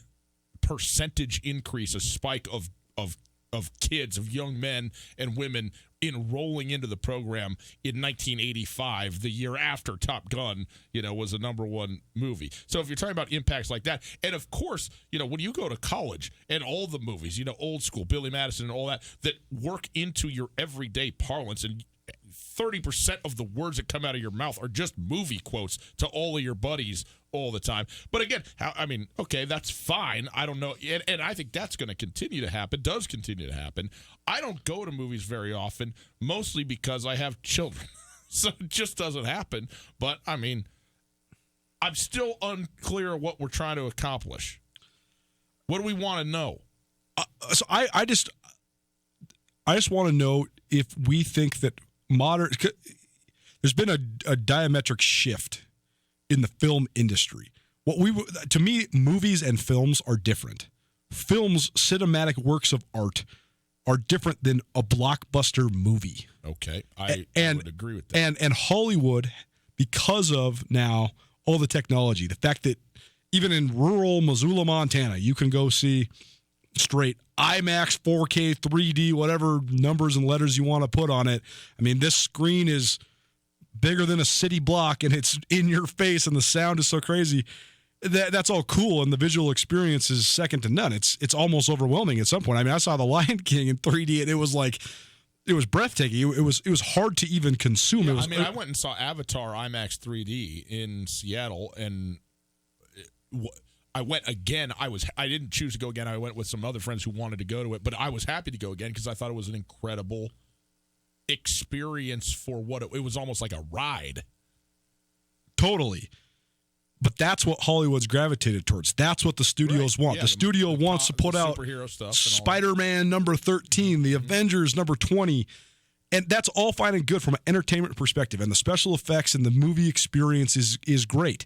But a movie like One Flew Over the Cuckoo's Nest with Jack Nicholson, that opened the door for the conversation of talking about everyday people that are afflicted with mental illness and what it is like to be institutionalized, and if that's a right and humane thing or not. All those Vietnam movies that I named, all the way up through, Platoon and Hurt Locker, right? Full Metal Jacket, and even up until the World War II movies and stuff. It opens up the conversation and just the realization and the sometimes painful and striking reality of just how brutal those wars were and what it did to the psychology of the men and women that fought in them. And I just wonder now if cinema in American society still has the same entry point. And we were talking about this in the office. I do think that there's some impact, but I think that the on-demand nature of media has changed things so much. Think about a movie like Moonlight. Moonlight was not a movie that was just blowing up the box office. I don't think it did very well at the box office at all. I don't think it was ever in the top 5 for the first 3 weekends it was out there. You know, it's not a blockbuster movie that everybody's going to. But then after some people see it and it gets debuted at some film festivals, and then all of a sudden it starts winning Academy Awards, now everybody's like, man, I want to go see Moonlight. And so it resonated a little bit more on the back end. Yes. But I guess there's kind of 2 points of conversation here. First of all, there was movies like, The Exorcist or Silence of the Lambs or movies like that were shocking when they came out. And if you didn't go see them, you kind of weren't a part of the conversation. But that's a little bit different than what I'm talking about in terms of The Matrix, the whole impetus for this segment was The Matrix, right? Because you were saying that a new Matrix is coming out. This was not my impetus for this. No, totally. Yes, but totally. New Matrix The Matrix is one of the last movies I remember really opening the door of conversation for us to think broadly about topics that might not have otherwise entered our collective realm of discussion. I like your conversation. Here's the one thing that I have to say on it. I think there are more movies now that have more statements to make, more films, to use the correct vocabulary here, the lexicon. There's more films that are doing more and having more to say than there have ever been before, by far. Both documentary style and both, dramatizations, both straight films on it. But there are far less of those, of individual ones of those being seen by so many people. Like there's hundreds of movies that have amazing things to say or amazing perspectives that can open up. Right. But there's so many of them, and they're available and on demand. You watch this over here on Netflix, you watch this over here on Hulu, you go over here to the Roxy, something like that. And now we've all seen something that's been important to us, but it's not the same thing. So there is not the communal aspect of that you might have had later on these, One Flew Over the Cuckoo's Nest that, in 1978 or whatever, half of the population saw. We should have a Super Size Me viewing party. Ooh, Super Size Me was definitely a good one, an impactful one for sure. I just think that this concept didn't stop you, Tommy. What happened there? You blew right through that stop sign. What stop sign? About going. I think Tommy's been slowing down on the Mickey D's. Tommy saw Super Size Me the day before Thanksgiving and then went on his Thanksgiving Day tour of fast food restaurants around the city. I've done that a couple of times. Yes. But that's just a great movie. So is Airplane. I love that movie. So here's all these movies we've talked about. These have all been from when I was a kid and you were an adolescent. We haven't really talked about the actual last 15 to 20 years. I think that this phenomenon has gone, I think it's shifted in the last 10. And most of that's because of Netflix, right? First, you could order the movies to your doorstep. Then all of a sudden you can stream the movies. You don't even have to check the mail. They're just there. Mm-hmm. But do you remember when The Passion of the Christ came out? Oh, yeah. That was the last movie I could remember where people were like, man, we have to see this. Whether it was because of the way it resonated with you or because of the controversy, because of the protest you had against it, whatever. That was the last movie I can remember where people were like, we got to see this. For the conversational element of it, not necessarily, I mean, because people still line the streets to go see Star Wars, right? The Avengers is going to be huge no matter what. X-Men, those movies, because they have their own little corners of the population that are not little. No, yeah, huge, right? Huge corners right. of the population, totally. But right, I understand what you're saying. Yeah, that's a good example. I mean, I'm trying to think about one. I think some of the Iraq and Afghanistan war movies that have come out, like Hurt Locker, like maybe Shooter with Bradley Cooper. Those they don't have the demand. It has not created the groundswell like what you're talking about, but certainly the people, those were big movies that a lot of people did go to see. And I think that, gave some insight to people, that they wouldn't otherwise have had about that, about that stuff that's going on. And again, I think there's plenty that it doesn't only happen on, out of these small independent production companies. There's still some of that happening with major movie stars. I mean, I thought that what's Bradley Cooper's and Lady Gaga's, A Star is Born. Star is Born. That was a giant movie. It was. And it's a work of fiction, but a work of fiction that is very, very honest and very, very real. And I thought that was a very insightful movie to a lot of the human condition and things along those lines. And I thought that people had a conversation, whether internally or with each other, out of a film like that, even though it wasn't, about quote unquote something. Well, it is about something that's going on in society and continues to, but it not a real, again, it's a work of fiction as opposed to something that's about, a war or something like that's in fact taking place. I think it does happen, but again, I don't think it's nearly as. I think it's actually more prolific, but that actually lessens the conversation that's had because it's splintered. That's where I'm at. Totally. I also think that there's a certain element. There were some movies that were so impactful. Alfred Hitchcock's Psycho or Stanley Kubrick's A Clockwork Orange. Those were some of the first times that true horror was put onto the screen. And I don't think that sort of thing is going to resonate as much anymore because we are sort of numb to it. I don't do that stuff. I'm not. Can't. No. I'm a great sleeper. I want to keep it. I'm not into horror movies either, but I do think that the exploration of what instills fear in us that we cannot explain, I think that's an important thing for the human psyche. It's a good thought. Stutel Nuanez, 102.9 ESPN Radio. Let me talk about a couple movies. Did we mention that The Matrix is coming out? Matrix 4. Keanu Reeves, Carrie-Anne Moss, back in it. I don't know what it's going to be about. Well, I mean, I kind of do. New Spider-Man, no longer going to be shared by Sony and Marvel. I guess that's important. Tommy, do you have any? Do you care about this stuff at all? Absolutely not. Okay. Every day, a million people. Have you seen this movie? Have you seen this movie? Have you seen this movie? Right. And just to prove a point, I'm just going to interject quickly. I downloaded a List app, and every time someone has asked me, have you seen this movie, or told me you've got to watch this movie, and then proceeded to tell me about a really funny clip for 10 minutes and waste my time, I started putting it down on this list. So let's pull it up here, the Wonder List. You have a List app of 100 all the movies that you have not seen that you've been told you must see. Yep, because this happens so frequently, and it drives me up a wall. 138. 138. Send me that list, Tommy. I mean, it's just one a day for a third of the year. It's not that bad. I'm not into Spider-Man. I don't care about this Marvel thing. I've never seen Spider-Man. I've never seen a Marvel movie. I'm so out of the loop on this stuff. James Bond has the new one, the 25th iteration in the series, is this going to be the 5th Daniel Craig Bond? Has a name officially.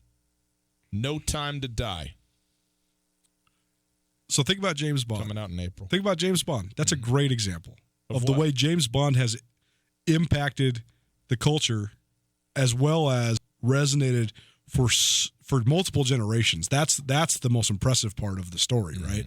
Because almost every James Bond movie is actually the same. It's just a different bad guy in a different way that he's got to get out of the trouble that he's in, and but the elegance of being a gentleman and a secret agent at the same time, being a trained killer as well as it's glorious. It's glorious, right? I mean, it's too good. It's too good. Ian Fleming being himself a privy to and an agent, an MI whatever right. for London, for Her Majesty's army or what have you. And then his ability to write and to choose to write about that stuff. And then you will always get me with the spy stuff. I mean, always. Every single time. And I don't think there's nearly enough. I mean, I've looked up trying to find new spy movies to watch, new, various, anytime you get me with, I'm trying to figure out what the things. And I'm a dope on this stuff. There's some people who go 10 minutes in the movie, they know what's going to happen when it's supposed to be this big shocking turn. My world's always exploded at the end of the movie when the final, oh, that's what happened. It was his father. Okay. You never, I am always, that stuff is always dead to me. I'm no good at it. And that's why I love it. Because I'm always, I'm always out of the loop. I never really get what's going on. I just take it on face value. But you spies, bank robbers, westerns. I'm into all of that. Give me it all. Give me it all. The smoothness that James Bond interacts with women, I think that is an important thing that those films have displayed, because it softens the entry point of the conversation about sexuality. And during the rise of the sexual revolution in the 60s, I think it made it so that it wasn't just this rampant and immoral and degrading thing. James Bond put a elegant spin on that. And I think that's the point I'm trying to get at, is that sometimes films can be the entry points to the taboo things that we don't want to talk about. I don't know. I think you're overthinking it. I think it's just, great looking. Is Daniel Craig the best Bond? No. Sean Connery is the best Bond. Maybe. I mean, how's Sean Connery not the best everything? Casino Royale is my favorite Bond. Honestly, it's so hard to say that the contemporary guy is the best, but I actually do think that Daniel Craig is the best. He's the best actor of all those guys, just period, broadly. Yeah, and he's brought a new edge to it too. He has. He's got some. Yes. He's got some. This Bond has some past that he's trying to overcome a little bit, where the other guys are just. Connery and Daniel Craig are the two best, though. Tutel Nuanez, 102.9 ESPN Radio, where you come for all of your sports and music needs. Tommy, we didn't even get into River City Roots. Would you like to touch on River City Roots here a little bit with us? Yeah, sure. It's coming up this weekend, August 23rd to the 24th, in Missoula. River City Roots, they shut down. Well, actually, they don't shut it down. They shut down the streets for drivers, and they open up the streets to human beings, and they pack them down there, downtown Missoula. River City Roots is fun, though, right? I love citywide parties. You know what I mean? I just think it's fun and interesting and great to do, and I think there should be more of it. Missoula has a lot of it. I know a lot of towns around. That's one of the great things about Montana is I think there's a lot of cities, a lot of towns around this state that have, whether it's the Phillipsburg Days, whether it's the various festivals, music festivals, rodeos, and so forth. That's always good for me. And River City Roots is probably the biggest citywide party from a city standpoint that Missoula has annually. Am I right about that, Tommy? Without a doubt. It's huge. I mean, it's a free 2-day music festival. Are you going to be down there interviewing some of the bands and stuff like that for the trail? Yeah, we'll be hanging out backstage, interviewing bands live on the trail, and then doing the stage announcements as well. Interesting. We'll have a big old table full of radio stations swag and goodies and things. So we'll be giving stuff away, hanging out. Saturday is my oldest daughter's birthday, And I think she's been saying she wants to go to a concert, so I think we got ourselves a nice big Roots Fest day planned. Strong work by you on that one. Yeah. And teppanyaki lunch at Kobe. She's got to have that, too, or else it's just not going to happen for her. What is there? Speaking of food, 14 food trucks set up to be at Roots Fest. So you can hang out throughout the day. You've got almost limitless food options. All the beer. I think there's a full bar. By the way, speaking of events going on, join us on Thursday as we continue our Two Till Nuanez summer tour at Locals down there in the Badlander complex, right on the corner of Ryman and Broadway. Awesome spot down there. And we're going to be giving away another pair of tickets to the Grizzly-Oregon football game on September 14th. We'll be down there from 4 to 6. You got another open tab down there. You can come in, enjoy a couple of free ones, and hang out with us for a while and maybe win some tickets while you're at it. So go into Locals. You got till Thursday to get your name in the box in there. So go in there and sign up, and then come over and say hi to us and hang out for the afternoon. And you're already right downtown. It's perfect down there at Locals. Again, on the corner of Ryman and Broadway in the Badlander complex. So come hang out with us there. Take a quick break. We'll come back. Jimmy Garoppolo, bad night. Doesn't mean anything. Give you a quick hint. You're not supposed to give away the tease. The answer is no. We ate a lot of steaks before we came up with the Montana Club's Private Reserve Cut Angus. It's as good a steak as you're going to get.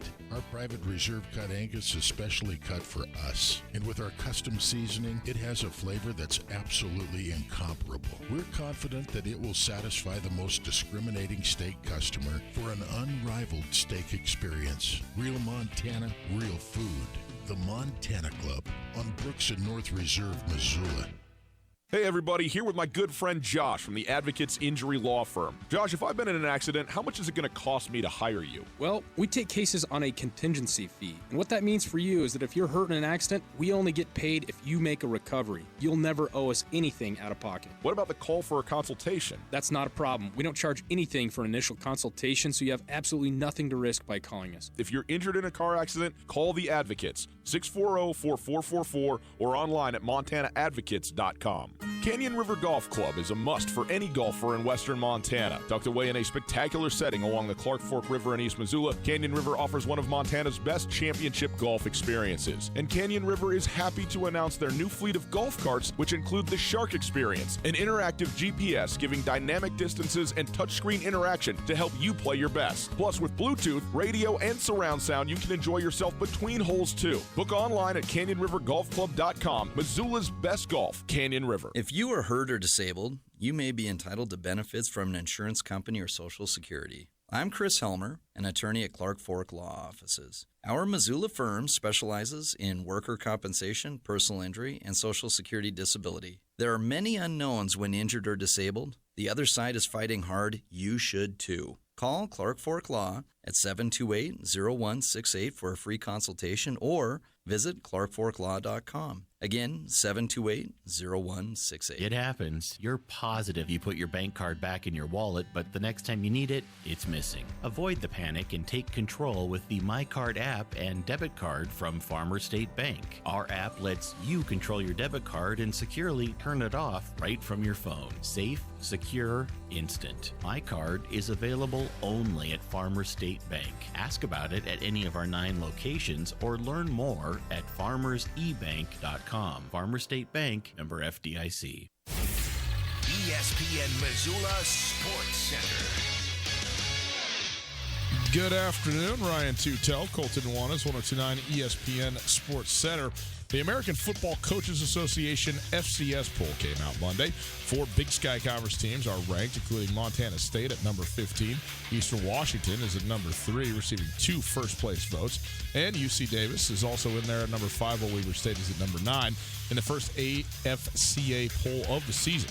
North Dakota State, winners of 7 of the last 8 FCS championships, are number 1 in the coaches poll after receiving 23 of the 26 first-place votes. In breaking news, since this show started, Montana has added UTEP grad transfer Keenan Foster, a 5'9", 165-pound cornerback, He participated in fall camp practice today, took some reps with the second team. He spent the past 3 seasons at UTEP, making 8 starts at slot receiver across the past 2 years, catching 21 passes, 336 yards, 2 touchdowns.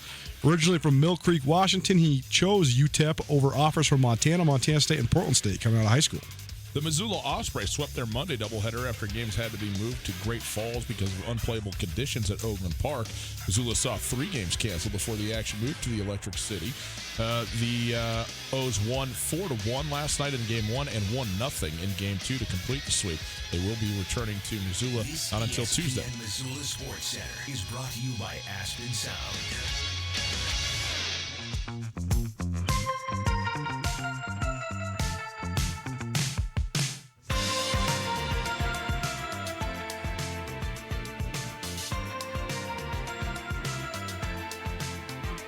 We are headed into week 3 of the NFL preseason, and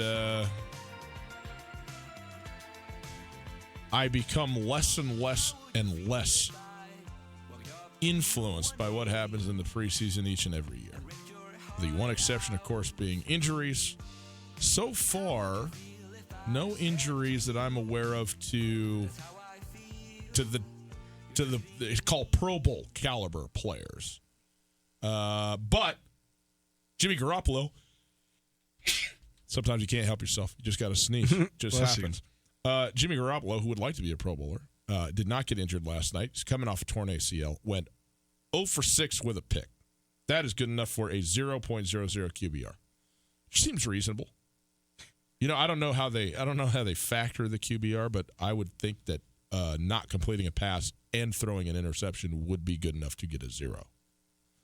There's a lot of people today go, well, what is Jimmy Garoppolo? What do we really know about him? It's small sample size. We talked about this off the top, and all of that is true. What do we know? And it is a small sample size. But if all of a sudden the first game that he's played in 10 months and he throws 6 passes and one of them goes to the other team and none of them go to his team, and you go, well, all of a sudden Jimmy Garoppolo's no good anymore? I'm not ready quite to go there yet. I think what Jimmy Garoppolo is what he's always been. Unknown. Just unknown. This doesn't make him bad. His great performances that he's had before doesn't necessarily make him good. I think he could be a good quarterback, certainly serviceable for a team that is young and talented like the 49ers are in general. They've gotten some very high draft picks. What's far more impactful is, how about Nick Bosa? Is he going to be able to play and win? Because he's the guy who's going to go in there and I think be an impact player for the 49ers if he can get himself right physically. What you said is interesting.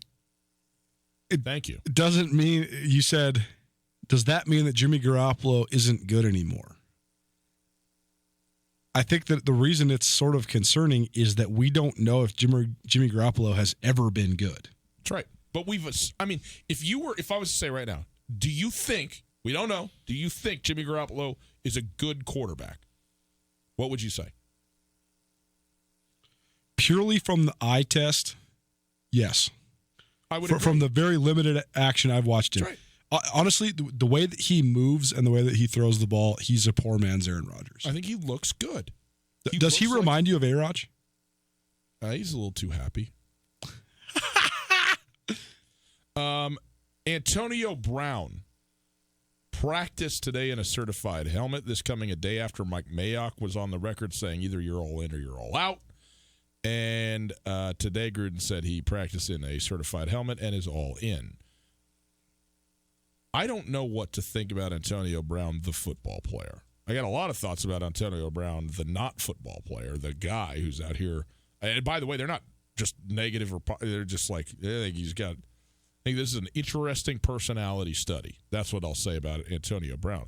But I'm not interested in that here and now.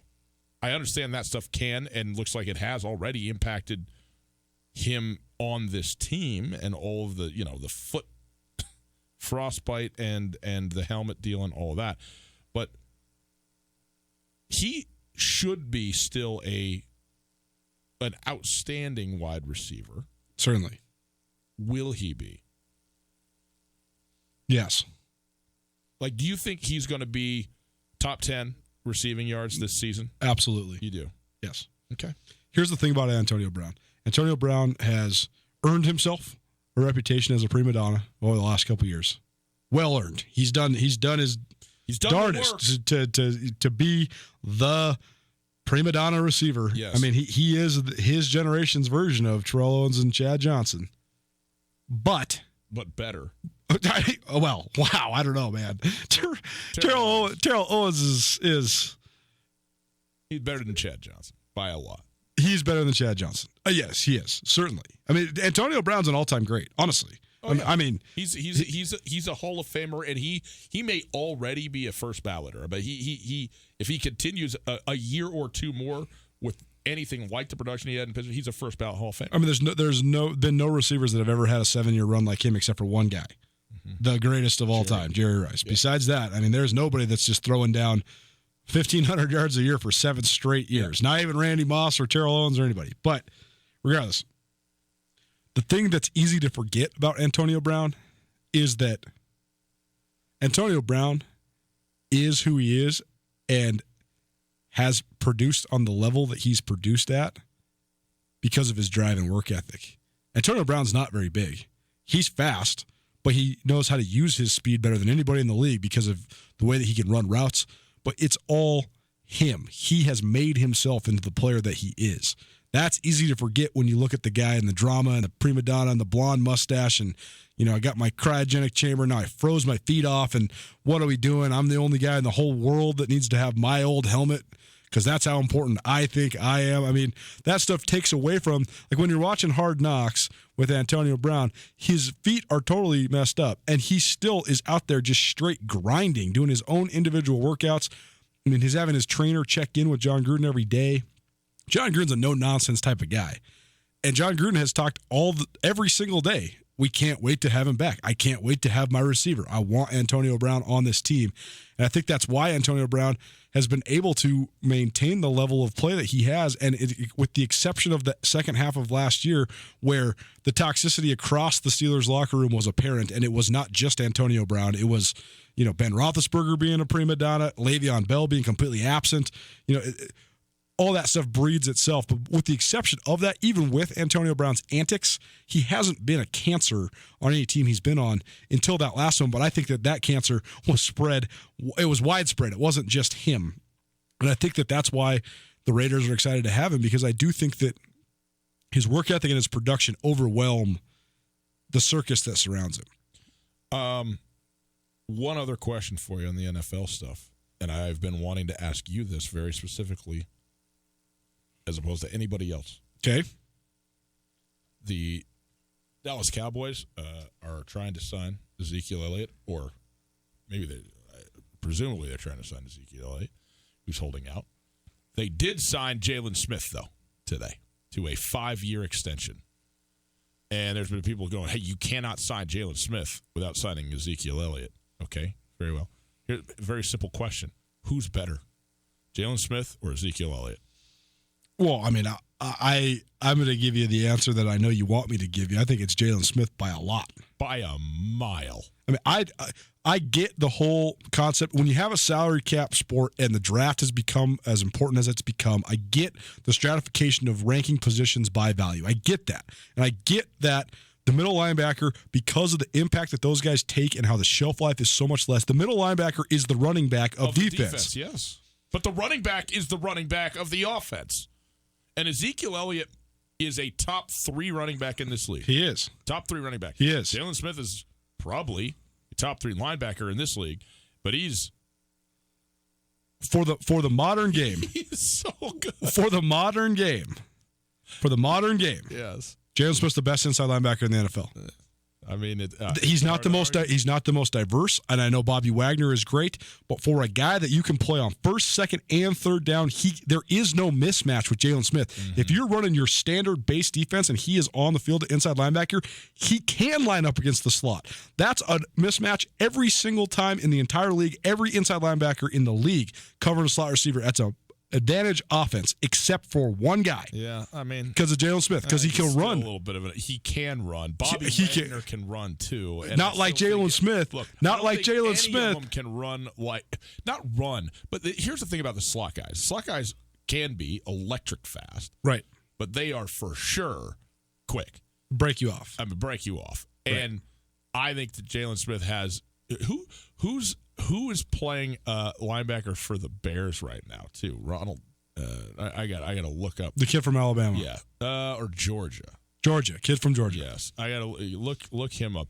He covers ground probably better than any linebacker in football to me in a straight line. Roquan Smith. Roquan Smith is first of all, let's be clear. I hate him, right? He's a Bear. But he is absolutely unbelievable. I don't think that you're going to get in a one-on-one situation, any situation with any linebacker where the advantage is defensive in a slot situation. But if you want to talk about the closest gap, it's hard to do better than Jalen Smith. And the crazy thing is that Jalen Smith is probably 50% bigger than Roquan. I mean, he is gigantic. So his mix is unprecedented. It's unprecedented. I mean, his mix size and speed is Lawrence Taylor-esque. Not saying that, okay? I'm just saying, dude, when you talk about the build with the speed, it is stunning on that guy. Lawrence Taylor's hip flexibility, his explosion off the line of scrimmage, his ability to bend, and his ability to just purely rush the passer is, in my opinion, second to none in the history of the NFL. Jalen Smith runs better than Lawrence Taylor. Jalen Smith runs, as far as beating you to the spot, go watch Jalen Smith's highlights from last year. Just type it in on YouTube. Jalen Smith has no less than 12 plays where he is at a 10 to 15-yard disadvantage, and he beats you to the spot. He beats you to the end zone. He beats you to the pylon. And not just beats you there, blows you up when he gets there. He's a hammer. I hate the Cowboys. I hate the Cowboys with everything, with my whole heart and soul. Jalen Smith is one of my 5 favorite players in the NFL. I love Jalen Smith. Yeah, he's legit. Well, and how can you not love him too? Like, I mean, you talk about that not just injury, horrific injury. Horrific. On the last game, that he's going to play before he's going to be a top 5 pick in the league. Then he drops to the second round, because of it and everything like that. Doesn't even play his rookie year. And yet he comes and he's this. It's pretty remarkable, and I'm with you, man. I love him. To finish this, yeah, I think that the reason that I am so salty about the valuing and devaluing of positions in the league is that I think that the guys that play certain positions defensively have a chance to be true tone setters and true alpha dog type leaders. Like, think about how important Ray Lewis was on those 2 Baltimore Ravens championship teams. Aside from his production was insane, but it was his spirit. It was his ability to be the man. No, everyone feared the Ravens because Ray Lewis was the face of the Ravens. Mm-hmm. And I think that as we continue to gravitate towards the quarterback league, I guess what I'm saying is, say that this core of young Cowboys players was to somehow figure out a way to win a Super Bowl in the next 5 years. Say that they were able to do that. To me, with how they are and who they want to be, Jalen Smith is way more important than Dak Prescott or Ezekiel Elliott to that. So the fact that they just got him for $6.5 million and they're thinking about paying Dak Prescott $37 million, it's just crazy to me. Yeah, it is. It is. All right. It's Tutel Nuanez, 102.9 ESPN Radio. Quick break. We'll come back, give you an Osprey update. What's going on with the O's, the stadium, all of it next. Canyon River Golf Club is a must for any golfer in western Montana. Tucked away in a spectacular setting along the Clark Fork River in East Missoula, Canyon River offers one of Montana's best championship golf experiences. And Canyon River is happy to announce their new fleet of golf carts, which include the Shark Experience, an interactive GPS giving dynamic distances and touchscreen interaction to help you play your best. Plus, with Bluetooth, radio, and surround sound, you can enjoy yourself between holes too. Book online at CanyonRiverGolfClub.com. Missoula's best golf, Canyon River. Alpine Touch makes the perfect gift this summer or any time of year. If you are traveling, bring a gift that is distinctly Montana and give your loved ones some of the best spices anywhere around. From the Alpine Touch Pick 4 Spice Pack to the All-Purpose Twin Pack to the mouth-watering sunflower shoots to Alpine Touch gift cards. Alpine Touch makes the perfect Montana present. Available at retail locations around the state or online for a limited time. Use the code ESPN10 at checkout to get 10% off any online order. Alpine Touch, Montana's special spice.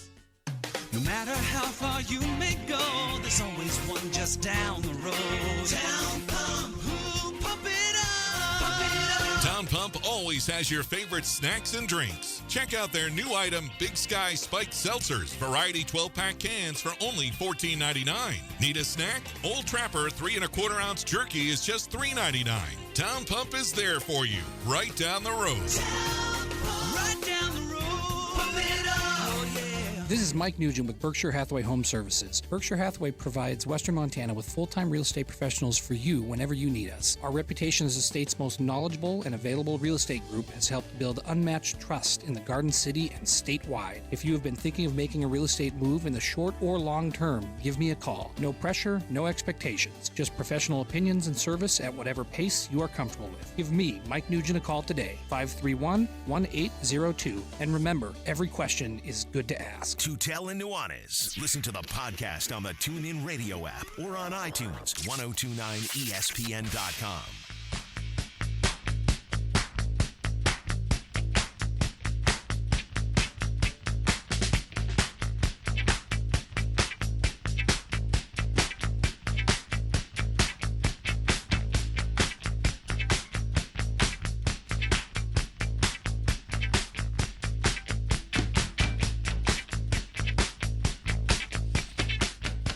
Now from the Kurtz Polaris studio, here is Ryan Tutel and Coulter Nuanez. Thank you. The Osprey are playing tonight. They're going to play for the next several nights a lot. We'll tell you about it. It's Tutel and Nuanez, 1029 ESPN Radio. Broadcasting live from the Kurtz Polaris studios. Kurtz Polaris at 2904 West Broadway in Missoula, Highway 83 in Sealy. Online at kurtzpolaris.com. If you missed anything in the show, you can listen on the podcast. The podcast available on the TuneIn Radio app and on iTunes. It is available thanks to the Wingate by Wyndham Hotel. Go on there, rate it, review it, do all that stuff. We'll appreciate that very much. If you would like to listen live, you are maybe not in the market, or maybe it's just easier at work. You put the wireless earbuds in and do that whole thing. Go to the website 1029ESPN.com. On the website, and click the Listen Live tab and listen live.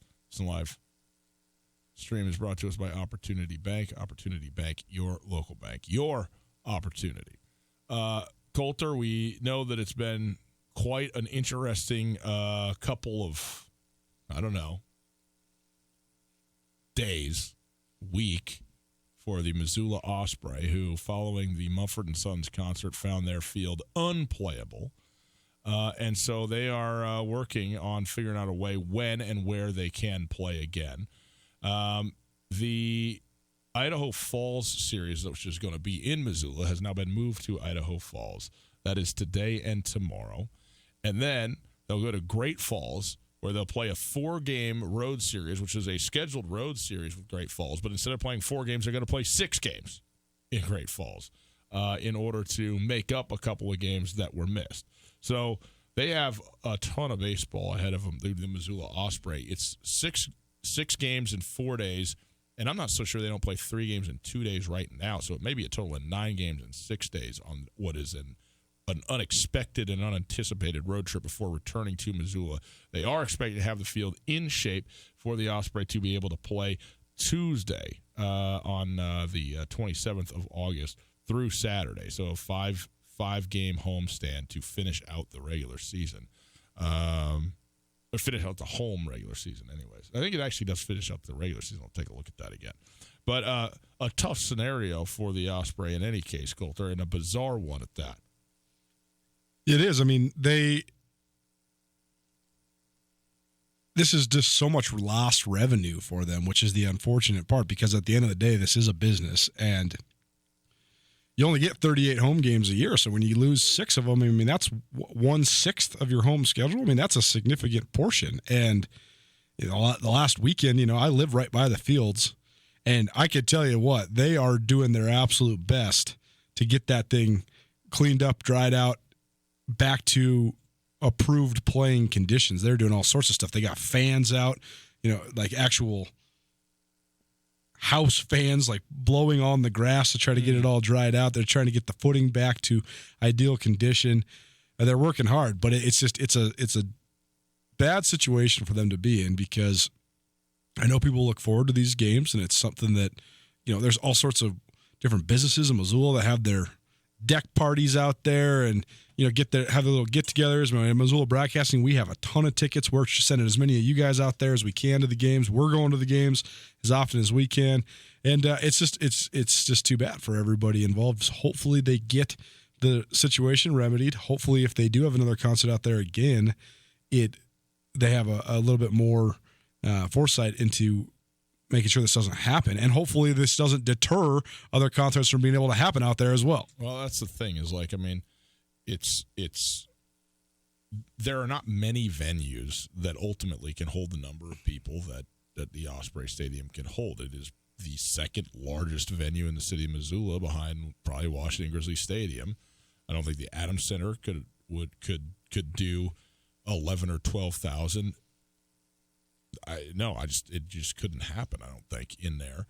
And so, what can they do at the Big Sky Amphitheater? Maybe, 7 or 8, I think, would probably be the max. So it's a significant venue in terms of the size that you're able to do, but obviously the requisite of that is that it takes up the entire field, and everybody then is on the field by and large, because there's only the odd thing about this is that there's far less seats at the Osprey Stadium than there are at some of these other venues. The Adams Center is going to have triple the number of chairs to sit in than what you'll have at Ogren Park.